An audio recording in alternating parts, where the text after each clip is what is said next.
Tennessee does get the win in Lexington, 56-34 over the Kentucky Wildcats. And this is now 3 wins in a row for Tennessee in Lexington under Josh Heupel. I guess technically 4 wins in a row if you include the Pruitt one. But Tennessee now has more wins in Kroger Field, more SEC wins in Kroger Field, dating back to November 2021 than Kentucky.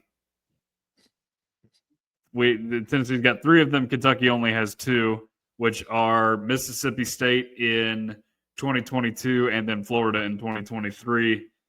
And it continues to look worse for them up there by the day. But Jordan, your takeaways from this game on Saturday?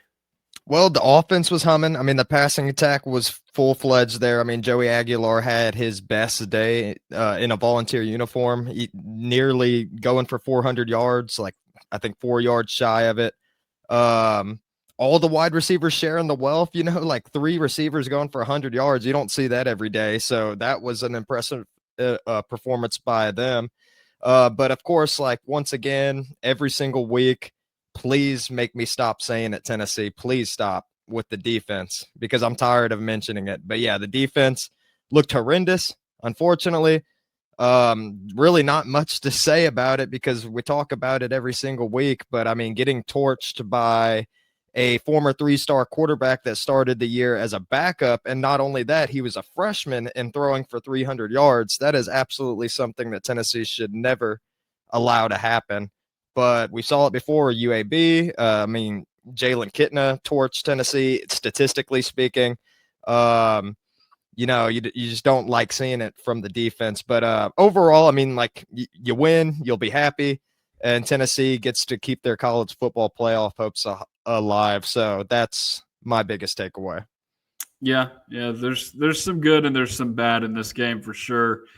And like you mentioned, the offense humming along, I think is something good to see after what was pretty much the dud of the year to this point at Alabama, which is disappointing that it happened in such a big game like that. But you have 3 receivers go for over 100 yards in this game. So good development there by Tennessee. Can you do that against everybody? Probably not, just because you're going to see better defenses than what Kentucky was fielding out there. I did have a couple things that I wanted to mention, and I mentioned some of this stuff in the post-game show, but you avoided a situational crisis in this game. You were up 28-21 with 1:37 to go, trying to run the 2-minute drill at the end of the half, and you executed it perfectly this time. They did run a few seconds off there toward midfield, but again, they were in control of it the entire time because Kentucky, for whatever reason, tried to man up against Tennessee's wide receivers, and it failed miserably. As we saw all night, I think the KSR guys on Twitter were just like, the go long play is just automatic 50 yards for Tennessee every single time they want to do it. So obviously that's fun for Tennessee. You do that, and then you capitalize on a defensive turnover without housing it in one fell swoop. I think that is, that's a little bit more of a nitpick than anything, but you look at some of these games like Arkansas, for example, you had 2 fumble recoveries in that game where you did nothing. You did score 1 touchdown after one, but that was because you got the ball within the 20-yard line. I'd hope you could do something with that. So you capitalized off the turnover in this game. So that's at least nice for Tennessee. You'd like to see more of that, I think, is the big thing, because you had one in the Georgia game and you only came away with 3, which was disappointing. And then the other one, I think, was an arm punt too, pretty much by their backup quarterback to end the half. So good to see Tennessee capitalize off of turnovers. Run game was not that functional in this game really until the end of it. 108 yards is actually a season low for this team on the ground, which is kind of a surprise. Even Georgia, where they were not that good, I mean, they still went for 125, which is more than what they did in this game. But you did get the running backs involved at the goal line, which was at least one positive development on the ground. You had 4 total rush touchdowns from your running backs in this game. So it's not like it was all terrible. It's just oddly not as productive as usual. And then lastly, you've got the defense, which has been a hot topic around this football team all season. And it is so frustrating to watch because this team, it is capable of making big defensive plays throughout the game. You can get turnovers. They've scored 5 touchdowns this year on the defensive end. I know they did something like that in 2023, although most of those were in that UConn game, so I don't know if you count that as much.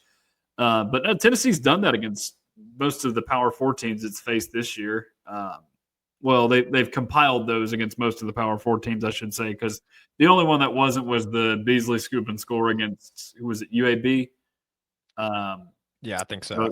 So that would be the only time that they have scored a defensive touchdown against a team that was not a Power 4 team previously this season. But you look at the other stuff, and there are a multitude of problems with the defense. We'll just start there. And I think fundamentals has to be coaching to some degree. I think that's where this defensive staff comes into the picture a little bit, because I don't know if it's the scheme as much. I know it's, caused some problems this year for Tennessee playing so far back from the football. And then, of course, Tim Banks is not taping up Jermon McCoy in the locker room, so you can't blame him for that. But if you're taking poor angles, you're not wrapping up and just not doing the fundamental stuff, that's not a good look for your coaching staff. And then, of course, your players out there on the field. I don't care if you're, a 3-star linebacker or whatever in the game. You should not be tackling that poorly at this level. It just shouldn't be happening. So those are my main takeaways from the game, Jordan. Yeah, and with defense too, the tackling has been continuing to be an issue throughout the entire season, but also the defensive line didn't really put up the effort that they've been doing all season. I mean, Tennessee's been close to the top. I think they're as high as number 2 at one point in sacks per game, but only walk away with 1 this game. I mean, 8 TFLs, that's pretty good, but I wanted to see a little bit more pass rush going out there, because that's like Tennessee's only strong suit on defense right now. I mean, if we're being honest. Yeah. So you got to use that to your advantage and try to cause fits. And maybe if they were able to create more pressure, then Kentucky wouldn't be throwing for 330 yards in the game. But I mean, also too, like we mentioned over and over again, Jermon McCoy, Ricky Gibson, their injuries have been tough for this team. Also, Boo Carter, whatever he's been going through mentally or whatever, it's been difficult. I mean, because he's there, he's out there playing, but he's not what everyone was hoping that he would be at all. So, I mean, had to rely heavily on people like Ty Redmond, who's a freshman, and it's not good when you're playing in the SEC and you have to start these young of guys out there at defensive back. And even a Colton Hood too, even though that he's played well. I mean, this is his first year as a starter. I mean, He's always been a backup before, so there's really not too much experience out there outside the safeties, and and some of those safeties not that great. Yeah, So, and one thing too, now that you mentioned Colton Hood, he was injured during the second half warmups. Do want to keep our eyes on that this week for the availability report. If he is out, that is a major blow to the secondary. If he's out for any period of time, so we'll keep an eye on that when it comes out in about 48 hours. But not a good development for Tennessee there either. And you're right about the pass rush as well. Like, if that is one of your defense's redeeming qualities, it needs to be in action in big games on the road. I know you blew out Kentucky, but still, man, you got to get after the quarterback on third down. It's just frustrating to say the least.